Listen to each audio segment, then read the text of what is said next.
Things I love about Netflix is when I don't find out about something until like 2 or 3 seasons in. I'm like, Yes, 100%. Let's go. I can, yes, exactly. 17 episodes. It's the same muscle that made me play Fortnite for like 6 months. Yeah, exactly.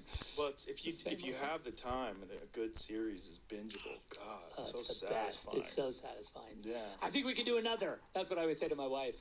I'm like, how do you feel? And she's like, I feel good. Are you sleepy? No. Let's go. Have you ever thought about doing like a Netflix series, like something that's so big that you couldn't do in 1 or 2 films? Yeah, we've talked about it a lot. Like, I mean, nobody wants Fountainhead, but that's what I wanted to do. You know, I pitched him Fountainhead because like I've written this super adaptation of that book, and I just think I think it would be amazing, but no one wants to make it because they think it's like it's taboo.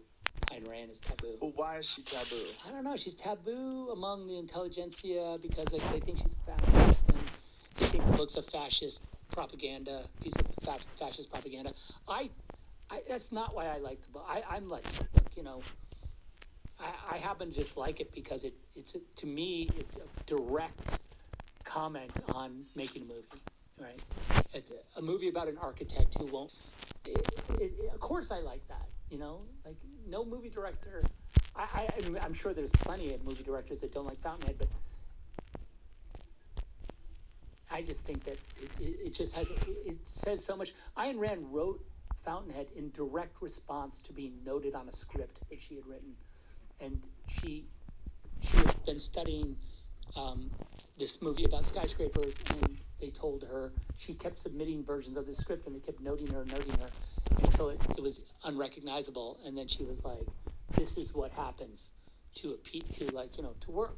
It gets noted till it disintegrates into disappears."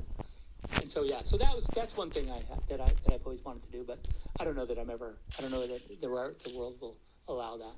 I don't know why. It's one of those weird things where Ayn Rand she's connected to like incels or like angry white guys or like finance people. They're cruel. Yeah. It's this very strange. Steve Jobs' favorite book, by the way. Interesting. Yeah. Interesting. Yeah. That is interesting. But it's one of those things where it's like if you hear that, like I'm an Ayn Rand fan, you're like, oh, okay. Yeah, you're one of those guys. Yeah. Are you into Bitcoin too, buddy? Yeah, exactly. Yeah. It's true. Right. But it's funny because look, and I get, by the way, Atlas Shrugged, fair. You can play with that. That's a game that I'm pretty exclusively a Fountainhead fanatic, and for that, also because